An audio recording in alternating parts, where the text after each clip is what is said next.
Quando a gente fala de degeneração em programação linear, né, é porque a gente tem ali um ponto extremo que ele é representado por mais de uma base. É isso daqui, ó.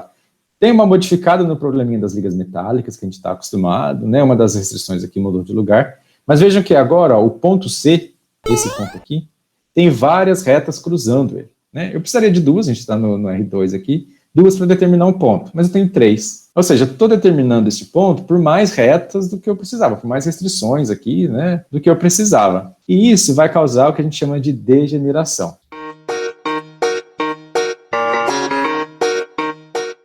Vejam que, ó, para esse problema eu tenho três restrições, tá? Então eu teria lá o meu B, os meus índices básicos lá, eu teria 3 elementos nele, enquanto que no N, né, eu teria 2, tá? Tô fazendo a cardinalidade deles aqui, quantos caras tem em cada um desses conjuntos. Tá bom, mas olha que nesse ponto aqui, ó, ele está em cima da reta, tá? Das 3 restrições aqui. Quando eu coloco igualdade nas restrições, eu consigo essas retas. Para esse ponto eu tenho x3 igual a 0, x4 igual a 0 e x5 igual a 0. Ou seja, se eu tiver aqui em cima, eu já vou ter tanto x3 quanto x4 quanto x5 iguais a 0. Isso significa que, se são 2 não básicos, eu queria 2. Vai ter alguém lá na base que vai ser 0, porque um desses aqui tem que ir para a base ter 3, né? Porque só sobrou x1 e x2. Então vamos supor, minha base é x1, x2, né, e x4. Deu problema, um deles vai ter que ser 0, né, nesse ponto aqui. Então se eu estou em cima desse ponto, algum cara da base vai ter que ser 0. Não tem como, tá? Porque vejam que aqui, ó, tanto x3 quanto x4 quanto x5 são 0. Como eu falei para vocês, né? Se esse problema tem alguma base degenerada, ele vai ser um problema degenerado. E ele pode ter alguns efeitos colaterais aí no método simplex, tá? Dificilmente a gente vai experienciar, né? Vai ter algum exercício com isso aqui, mas pode ter alguns efeitos colaterais aí, dependendo do problema que você vai resolver. Voltando lá no nosso exemplo, ó. Então eu quero resolver, né? Se fosse pelo método gráfico lá, tranquilo, isso não vai influenciar em nada o problema ser degenerado. Eu aplicaria lá, né, o gradiente, estou maximizando, vou na direção do gradiente, perfeito, cheguei aqui nesse ponto. E com o simplex, ó, aqui tem a primeira iteração, sempre começando com a base trivial, quando eu tenho uma base trivial. Então eu vou começar com a minha base, que é de fato, né, as variáveis aí que são as variáveis de foca. Inverto, né, a minha matriz básica, depois disso, calculo a minha solução básica, inversa da base vezes o Bzinho, consigo, né, o meu x. O que é esse x? É a solução que quando eu ponho x1 e x2 igual a 0, é a única que eu consigo determinar usando esse sisteminha linear aqui, usando o ax igual a b, que é uma solução factível, uma solução que satisfaz todas as restrições desse problema aqui, vai satisfazer isso, isso e isso. Calculo o custo relativo. Por que eu preciso calcular o custo relativo? Lembra, é a taxa de variação do meu valor da função objetivo, caso o x1 deixe de ser 0 ou o x2 deixe de ser 0. Então veja que se o x1 aumentar em uma unidade, o valor da minha função objetivo pode reduzir 4 unidades. Lá no meu x atual, x1 e x2 são 0, são os caras que estão aqui. Se eles são 0, o meu valor da função objetivo agora é 0. Mas eu sei que eu posso, ela pode virar menos 4, é uma possibilidade, né, caso eu consiga aumentar o x1 para 1, menos 8 se eu aumentar o x1 para 2, ou menos 5, né, a cada unidade que o x2 aumenta. Peguei o mais negativo para tentar andar mais rápido aqui. Então, ou seja, x2 vai entrar na base. Então, essa escolha. Vai lá, olha o mais negativo, pega ele. Não tem nenhum negativo? Acabou, solução ótima. Não, é o mais negativo, vou lá, x2 entra na base, então. Dado que x2 vai deixar de ser 0, qual o maior valor para x2? Aí eu vou lá, pego a coluninha 2, multiplico pela inversa. Aí agora, o que eu vou fazer? Teste da razão de fato, né? Ou seja, xb1, né, sobre y1, xb2 sobre y2, xb3 sobre y3, é o que a gente está vendo aqui. Deu 5. Beleza, se deu 5, né, que é o xb2 sobre y2, então quem sai é o xb2, o xb2 quem que é? x4, lembra? Esse é o xb1, b2, b3. x4 sai e eu troco ele com o x2. O que a gente fez no simplex? Eu estava aqui, x1 e x2 era 0, lembra? E aí o que eu fiz? Eu decidi que x2 vai deixar de ser 0. Para deixar de ser 0, eu posso aumentar ele até 5. Se o x2 vai deixar de ser 0, eu vou aumentar o x2 aqui, né? O x2 é esse cara, tá vendo a setona dele? Tá indo para cima. O máximo que eu posso aumentar o x2 é 5. Vou para a próxima iteração. Agora eu estou onde? Estou no ponto B nessa iteração. Pode ver que o x2, ó, tá lá na base e ele é 5. Monto a matriz básica agora com as colunas 3, depois a coluna 2, depois a coluna 5. Tem que ser nessa ordem. Calculo a inversa, deu essa inversinha aqui. Calculo, né, o xb, o valor do x, a solução naquele ponto. Então, x3 tá igual a 1,2 aproximadamente, x2 igual a 5, x5 igual a 0,5. Custo relativo, nem mexe no x4. Só vou pegar, então, e fazer o x1 deixar de ser zero. Quando eu calculo meu teste da razão, aí fiz tudo bonitinho, ó, de novo, né? Calculo b a menos 1 na inversa da matriz básica, vezes o A1. Por que o A1? Porque é o x1 que vai entrar na base. E faço meu teste da razão. Qual que foi o menor deles? Foi o xb1 sobre y1, que, na verdade, vai ter um empatezinho aqui, que vai ser igual ao xb3 sobre y3, e é 3,33. Por que vai acontecer esse empate? Ó? É como se tivessem duas barreiras aqui. Um formado aqui por uma combinaçãozinha aqui de restrições e outro por outra combinaçãozinha. E aí, quando eu andar, é como se eu pegasse duas e elas me barrassem e outras duas, tá, me barrassem. Quando eu estava subindo aqui, ó, eu só tinha essa aqui para me barrar. Tá? Eu estava em cima dessa, só essa me barrou, ou seja, tinha um parzinho só. Aqui, essa restrição, ela consegue fazer um par com essa daqui e ela consegue fazer um par com essa, ou seja, eu vou ter como se fossem duas bases, mas é um ponto extremo só. Então, ó, vai ter um empate, não tem problema. Né? O cara que ia sair da base, ele sempre ficava em zero. Mas é como se dois fossem sair, né? Mas é um só que pode. Só que ele também vai zerar. É o que aconteceu aqui, ó. Tá? Então, veja, quem que estava na base 3, 2, 5, empatou o 1 com 3, o xb1, né, com o xb3, que é o 3 e o 5, e só o 5 vai sair. Mas olha o que vai acontecer com o x3 quando eu calcular um novo valor. O x3 fica, ele vai ser zero. Então, sempre que eu tiver um zero ali, isso é uma solução na base, né? Não tem problema, todo mundo aqui tem que ser maior ou igual a zero, tá satisfeito. Mas esse zerinho aqui vai falar que isso é uma solução degenerada, tá? Nesse caso, pode me dar alguns problemas. Por exemplo, ó, se eu tentasse achar mais uma solução aqui, isso daqui já seria o ótimo, tá? Cheguei aqui, ó, não achei nenhuma solução melhor que essa, né? Não consigo, porque meus custos relativos aqui, né? Ou vai piorar, ou vai ficar na mesma. Mas não é aquele caso, poderia parar, acabou o exercício aqui. Mas eu só quero mostrar para vocês uma coisa. Não é aquele caso em que eu vou ter múltiplas soluções ótimas, tá? Mesmo tendo zero aqui. Por quê? Eu vou ficar patinando, eu vou ficar no mesmo ponto se eu trocar a base. Ó, se eu tentar colocar agora, ó, né, o x4 na base, só para vocês verem que não vai mudar, ó. Então eu quero agora uma base que vai ser o x4 entrando nessa base. Quem que vai sair? xb1, tudo bem. Mas olha o que aconteceu, ó. Ficou no zero aqui, tá? Ou seja, eu não vou conseguir andar. Eu quero, né, colocar o x4 na base, e agora eu quero saber qual é o maior valor para ele entrar na base. O maior valor para ele entrar na base é zero. Então, se ele já era zero, ele vai continuar zero. Que vai significar o quê? Eu vou trocar de base, troquei, ó, 4 entrou no lugar do 3.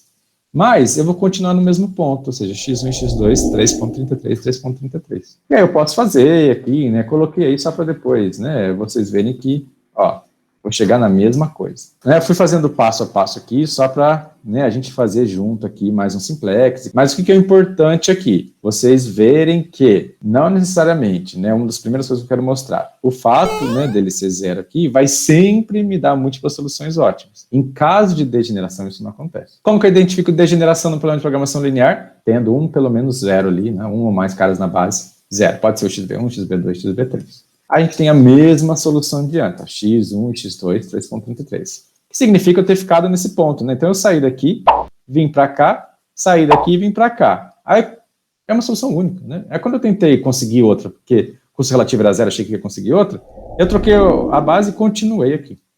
Tá? A solução ótima, isso só vai ter problema se eu quiser mais de uma solução ótima, né? Mais, né, ou múltiplas soluções ótimas. No caso de degeneração, nem sempre consegue.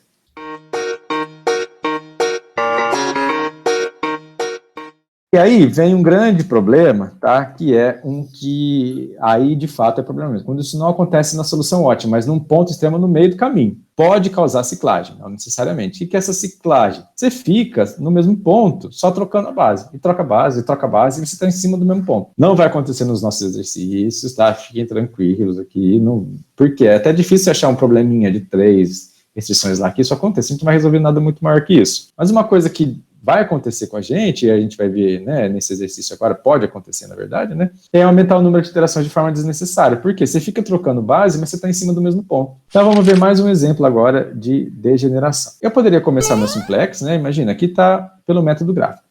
Começo com o meu simplex aqui no ponto A, né, e iria lá para o ponto B. Veja que agora, quando eu chego no B, ó, tem duas restrições aqui, né, barrando aqui. E eu só precisaria de uma. Bastava uma delas. Então, esse ponto aqui vai ser degenerado, porque eu tenho mais restrições ali do que eu preciso, determinando esse ponto. Então, eu vou ter mais de uma base ali. E aí eu posso ter problema aqui. No caso, a gente só vai ter 2 restrições, né? Aqui, uma a mais, né? Mas se eu tivesse várias, né? Se tivesse mais uma aqui, mais uma outra, aí a coisa poderia engrossar mesmo. Você poderia ficar ali, tá? Um número de restrições mais alto, né, do que o necessário. Então, vamos acompanhar. Então, começar a resolver esse problema ainda não precisava, né, de inicialização, né, usando o PQM, nada disso, por quê? Matriz, né, bonitinha ali, identidade, que veio lá, né, das variáveis de folga. Só colocar a variável de folga aqui, aqui, aqui. Calculo lá a inversa, que é a própria identidade, né, vezes o Bzinho. O Bzinho está aqui, então é o próprio Bzinho. Tá bom, esse é o meu XB. Então, estou no ponto em que x1 e x2 é 0, que é de fato o ponto A. Quero ver como melhorar este cara, custo relativo. Se você aumentar o x1, você pode reduzir aí em 4 sua função objetivo para cada unidade. Se você aumentar o x2, reduz em 5. Não sou bobo nem nada, né? Quero lá o x2, porque é o que tem a maior taxa. Então, eu quero que x2 deixe de ser 0. Para ele deixar de ser 0, ele tem que sair da base. Então, eu vou aumentar o x2. Então, ou seja, aqui no gráfico, ó, vou começar a andar nessa linha e quero ver qual o maior valor para x2. Para isso, teste da razão, usando a coluninha do x2. Ó. Então, inverso da base vezes o A2 é a própria A2. Teste da razão, olha lá. xb1 sobre y1, xb2 sobre y2, xb3 sobre y3. Quando eu calculo, poxa, a vida empatou. Ah, meu Deus, e agora o que eu faço? Vou escolher a primeira, ou seja, quem era que era? xb1, xb2, xb3. Então, quem vai sair? xb2 vai sair da base. Só que veja o que eu falei para vocês, ó. Lembra, o cara que saía da base, né, era o que limitava aqui o teste da razão. Quando o x2 vira 5, que é o maior valor, este cara aqui vai virar 0. Tanto é que eu vou lá e tiro ele da base e coloco no n, é o que eu vou fazer com o x4. O x4 vai sair daqui, né, e vou entrar no lugar do x2, por quê? Se está 5 aqui, significa que quando o x2, né, virar 5, o x4 vai virar 0. Tanto é que eu vou tirar ele ali do xb e pôr no xn. Mas, como empatou, tá? Se o x2 andar 5, significa que esse cara aqui também vai se tornar 0. Então, se o x2, né, aumentar em 5, tanto o x4 quanto o x5 vão virar 0, mas só um deles vai sair da base. Bom, vamos trocar a base igual a gente falou. x4 trocou a base aqui. O que eu estou fazendo? Estou andando aqui, mas lembra que eu falei para vocês? Ó, tem 2 caras, né? É a intersecção dessa reta que eu estou andando com essa daqui, e esse ponto também é determinado por essa reta que eu estou andando com essa restrição aqui. Isso daí vai fazer com que a solução fique degenerada, porque, lembra, é um ponto ali, né, um ponto extremo, que é determinado por mais retas do que eu preciso. Olha o que eu falei, ó, o x2, né, entrou aqui, bonito, legal, no valor de 5, mas olha o que aconteceu com o x5, virou 0. Se eu tenho um 0 aqui no xb, essa solução é degenerada. Tudo bem, até aí nenhum problema, eu só preciso tomar cuidado no teste da razão daqui a pouco. Para calcular custo relativo, ó, mesma coisa, x1 vai entrar na base, x1 entra, calculo lá o meu y, né, e calculo agora o meu, né, teste da razão. Um deles é 0, ou seja, nem entra na conta, então esse cara aqui esquece, tá? E agora, o que vai acontecer? Ó? Qual que é o problema de você ter uma base degenerada? Ele limita o crescimento da outra variável aqui, tá? Como assim? Ó? Eu quero que x1 deixe de ser 0, mas quando eu faço o teste da razão, ó, esse xb3 sobre y3 está dando 0 sobre 1, nenhum problema. Só que qual que é o mínimo disso? É 0. O que vai acontecer? Só tome cuidado, tá? Não tem nenhum problema o xb ser 0. Isso é uma coisa normal de confundir. O que não pode é o y ser 0 ou ser negativo. O xb, ele pode ser 0. Tá? Não pode ser negativo, obviamente, mas ele pode ser 0 ou positivo. E se ele for 0, ferrou com a minha vida aqui, porque eu queria que o x1 deixasse de ser nulo, x1 era nulo. Queria que ele deixasse de ser nulo para ganhar esse menos 4 aqui, né? Lá na função objetivo. Ah, ele viraria 1, estava com essa expectativa, ele vai virar 1, vai diminuir em 4. Mas, poxa, não vou conseguir, tá? Porque o xb3, que é o x5, está limitando, tá? Então, o xb3, que é o x5, vai sair da base, não tem problema, para entrar o x1, vou fazer a troca de base, só que eu já sei, já está me falando aqui, qual que vai ser o maior valor para x1? 0. O que aconteceu? Eu saí daqui, lembra, ó, tinha vindo para cá. Só que a hora que eu cheguei aqui, eu fiz uma troca de base e continuei aqui. Por quê? Tá, o método simplex não enxerga, que tem, né, vários caras ali determinando. Para ele, era simplesmente uma troca de base que ia fazer a coisa melhorar. Então, olha lá, como eu já esperava, x1 entrou na base e continua 0. Eu estou em cima do mesmo ponto. Eu estou em cima do ponto ó, em que x2 é 5 e x1 é 0, como eu estava antes. Então, ou seja, é como se tivesse feito uma iteração a mais. Por que uma iteração a mais? Eu saí daqui, fui do A para o B, eu já queria ter ido do B para o C. Mas não é o que eu fiz A, B, B de novo. Mas essa é uma deficiência mesmo do método, tá? Nem tudo é perfeito, ele tem que aceitar, fazer o quê? Né? O método também tem suas desvantagens aí. Mas não é uma coisa que vai também, né, destruir. O método fala, nossa, porcaria, esse simplex não serve para nada. Não. Né, por isso que eu já dou até as motivações lá. Ele tem algumas dificuldades, mas que são facilmente contornáveis na prática. Até que os softwares que vocês usam, se pode ir para um problema degenerado. Ele não vai ter problema nenhum com isso. Mas a grande questão é essa, tomar cuidado aí para você não ciclar. Às vezes, né, a gente, não, na verdade, não aparece exercício assim. Mas vai que você pega um outro exercício, nossa, gostei muito da matéria, vou resolver, pega um outro livro lá, resolve outros exercícios, aí você fica trocando base, né, fica lá no ponto B, mas você fica trocando as bases, toda hora não sai do lugar. Fala, poxa, o Munari me ensinou errado. Não, você já sabe, possivelmente tem uma degeneração ali. Ou você errou em conta, tá, mas essa ressalva aí vale para qualquer coisa. Nesse caso aqui, como a gente só tem 2 caras ali, né, não vai ser uma tragédia, tá? Vou continuar aqui só para terminar o exercício. X4 aí vai entrar na base agora, tá? Teste da razão, só, né, o XB1 e o XB2 aqui, olha lá. E aí agora ficou tudo, né, bonitinho. Agora vai ser limitado pelo XB1. E, finalmente, eu vou conseguir uma evolução. Finalmente, eu vou conseguir andar. Ou seja, x4 vai deixar de ser 0 agora. E aí, quem vai virar 0? O x3, que era o xb1. Tá? Agora, inversa da base. Tá? Pego lá a coluna 4, a coluna 2, a coluna 1. Ponho lá, calculo a nossa inversa bonita. Quando eu calculo aqui o xb, tá? Esse ponto aí, não tem nenhum problema. Calculando os meus custos relativos, primeiro o vetorzinho P, tá? E aí os custos. Agora eu vejo que não dá nada mais para melhorar, e aí eu bato o carimbão, tá? Tenho certificado agora de que esse é o ponto ótimo. Não preciso olhar mais nada, fazer mais nada. Pare. Custo relativo maior ou igual a 0, acabou. Então, qual a solução ótima lá? Quem que vai ser meu x estrela? Ó, eu sei que o x1 é o terceiro cara da base, então x1 igual a 1,43 aproximadamente.